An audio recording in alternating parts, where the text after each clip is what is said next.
Sementara keanehan ditunjukkan oleh Shinjai saat ia teringat dengan masa lalunya yang menyaksikan penempatan Lee Gon menjadi raja, hingga saat di kantor polisi ia tak sengaja melihat ponsel milik Usopp yang di sana ada foto Lee Gon yang bersama Joyun, membuatnya bertanya-tanya dengan sangat serius di manakah Lee Gon saat ini.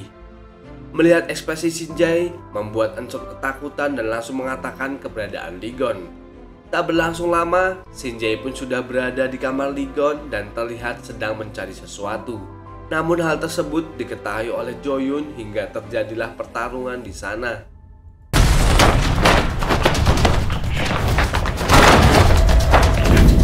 Alangkah terkejutnya Shinjai ketika tirai terbuka dan melihat jika orang yang menyerangnya memilih wajah yang sama dengan Usopp.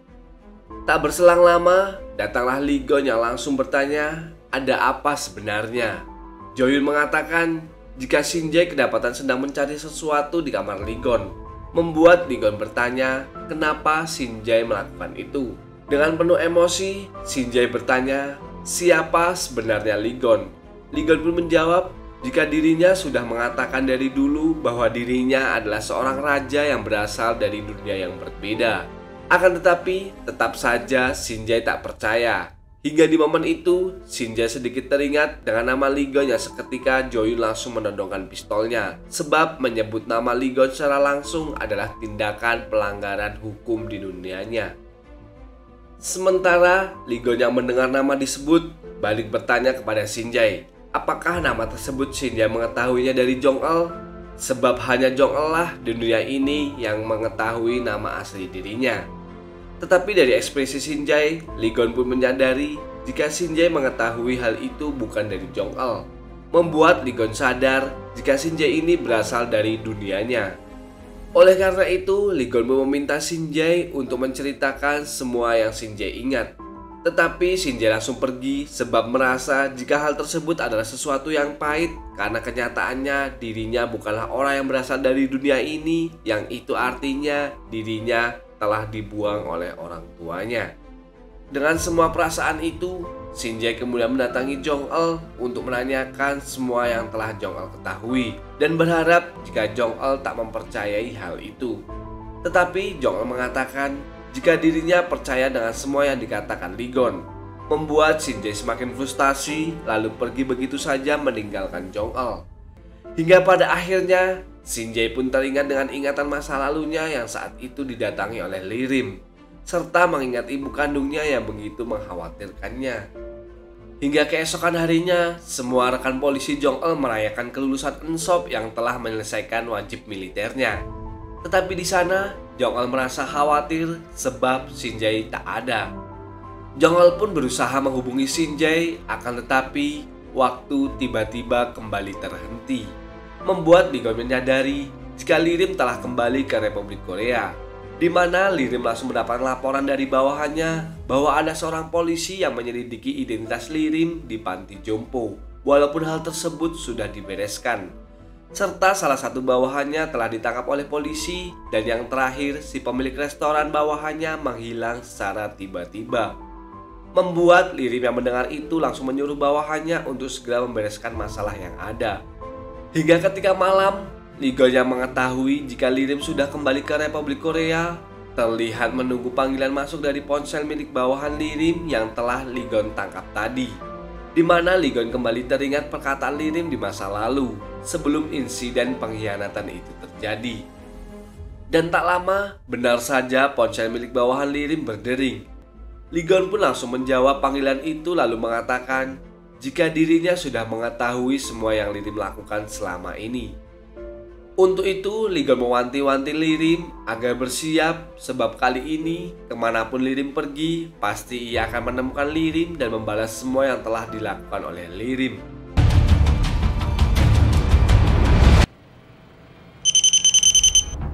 산천의 악한 것을 더 잘 숨어야 할 거야.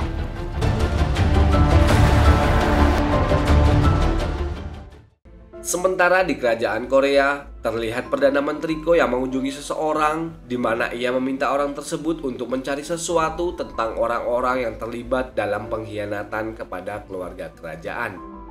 Di sana pun kita akhirnya mengetahui tujuan sebenarnya dari Perdana Menteri Ko ini, yaitu dirinya ingin menjadi permaisuri kerajaan sebab hal itu adalah impiannya yang terlahir dari keluarga sederhana. Kita pun mengerti alasannya Perdana Menteri Ko tak menyukai Jong-el, karena dirasa Jong-el akan membuat impiannya menjadi permaisuri gagal. Kembali ke Republik Korea, terlihat Jong-el yang sedang menunggu Lee-gon di dekat sungai tempat biasa orang-orang menghabiskan waktunya bersama pasangan mereka. Hingga tak lama, Lee-gon pun datang dan memakaikan baju hangat kepada Jong-el. Dengan penuh kemesraan, mereka menghabiskan malam itu bersama. Hingga tiba-tiba, Jong-el bersedih karena mengetahui jika Lee-gon akan pulang ke dunianya. Untuk menenangkan kekasihnya, Lee-gon pun akhirnya berjanji akan segera kembali secepatnya. Lalu Jong-el memberikan sebuah dokumen kepada Lee-gon yang mungkin saja berguna. Dan ketika melihat dokumen itu, Lee-gon pun teringat dengan salah satu pegawai pengurus kuda istana yang sempat ia temui sebelum pergi ke dunia ini. Lee-gon kemudian mengatakan sesuatu yang penting kepada Jong-el, bahwa Lee-rim sudah kembali ke Republik Korea.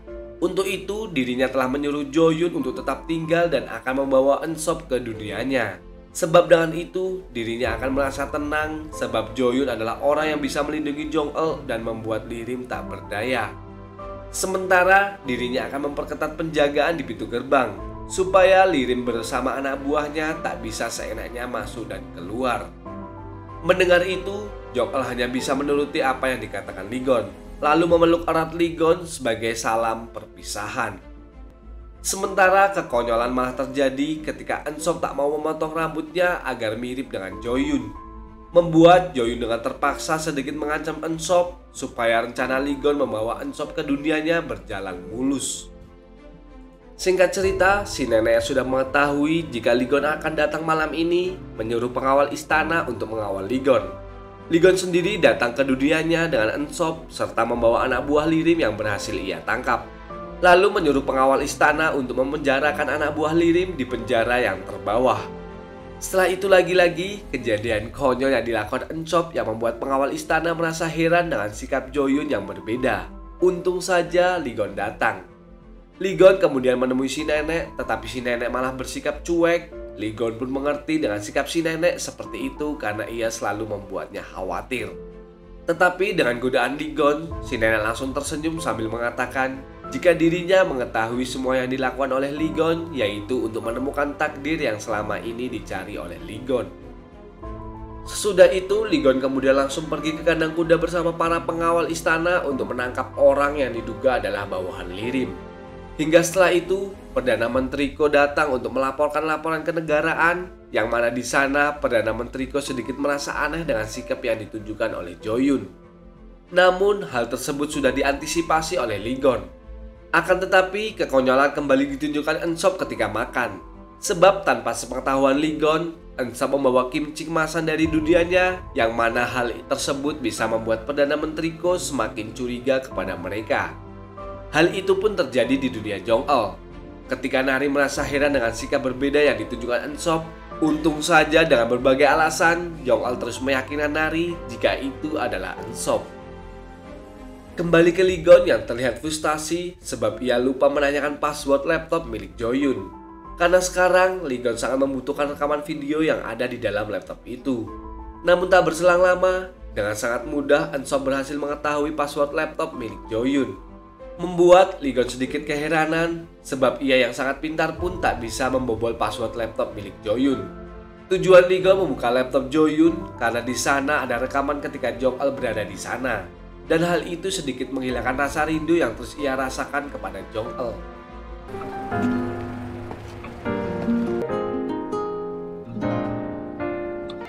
나 자네가 너무 보고 싶을 것 같은데. 너를 또 혼자 두지 않아. Hingga di laptop itu Lee-gon melihat sesuatu yang aneh. Ketika melihat sebuah rekaman yang menunjukkan Jong-el melewati seorang anak yang sedang bermain yoyo, sebab tahun yang tertera di sana adalah tahun 2022. Lee-gon pun berpikir bagaimana hal itu bisa terjadi. Terlebih lagi ia tak pernah melihat Jong-el memakai pakaian itu. 22년. 뭐야 이거? 옷 안 입었는데. Shin kemudian berpindah kepada Lirim yang mendapatkan laporan dari bawahannya jika polisi yang terus mencari identitasnya adalah Jong-eul bersama Shin-jae. Membuatnya murka dan langsung menyuruh bawahannya untuk segera melenyapkan anak buahnya yang sudah tertangkap, serta kali ini dirinya akan melakukan sesuatu. Sementara Lee-gon yang menyuruh pengawal istana untuk mencari informasi tentang sebuah toko buku yang terekam dalam video tadi kembali menemukan jalan buntu. Sebab dari pencarian pengawal di dunia ini tak ada satupun toko buku yang dimaksud oleh Lee-gon.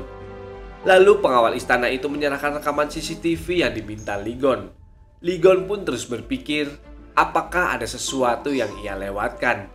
Hingga dengan rekaman yang diberikan pengawal istana tadi, Lee-gon melihat sesuatu yang menurutnya mustahil ketika melihat Lirim masih dengan wajahnya yang dulu dan tak menua sedikit pun. Dan itu alasannya Lirim dengan mudah keluar masuk dunianya. Sebab selama ini ia mengira jika Lirim sudah menua. Tetapi yang jadi masalah, kenapa Lirim bisa awet muda seperti itu? Lee-gon pun kemudian pergi ke dimensi antar dunia untuk memastikan sesuatu dan tak lupa pergi ke dunia Jong-eul untuk melepas rindu sejenak. Yang ternyata Jong-eul menunggu Lee-gon di hutan bambu hingga terjadilah adegan kemesraan di antara mereka.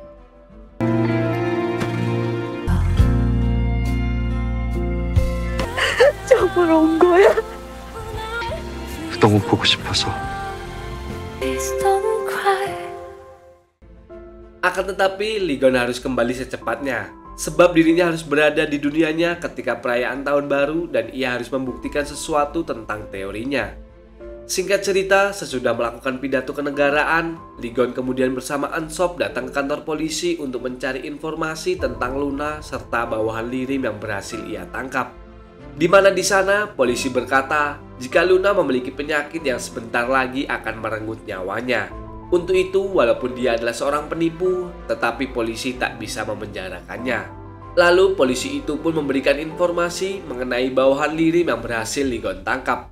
Jika orang itu sudah dinyatakan bundir saat buron, membuat Lee-gon menyadari jika selama ini Lirim bersama bawahannya mencuri kehidupan orang yang berwajah sama dengan mereka. Dan ketika malam, Lee-gon yang sedang merenung karena tak bisa melewatkan tahun barunya bersama Jong-eul, tiba-tiba waktu kembali berhenti. Membuatnya langsung bersiap sebab hal itu pertanda jika Lirim datang ke dunianya. Ia kemudian bergegas ke hutan bambu yang merupakan gerbang penghubung dua dunia. Tetapi pengawal istana yang berjaga di sana mengatakan jika tak ada seorang pun yang datang. Membuat Lee-gon kembali berpikir dan menyadari jika kemungkinan Lirim memiliki gerbang yang berbeda dengannya. Ia pun kemudian menyuruh semua pengawalnya untuk mengikutinya. Hingga saat sampai di tengah kota, Lee-gon pun akhirnya bertemu dengan Lirim secara langsung.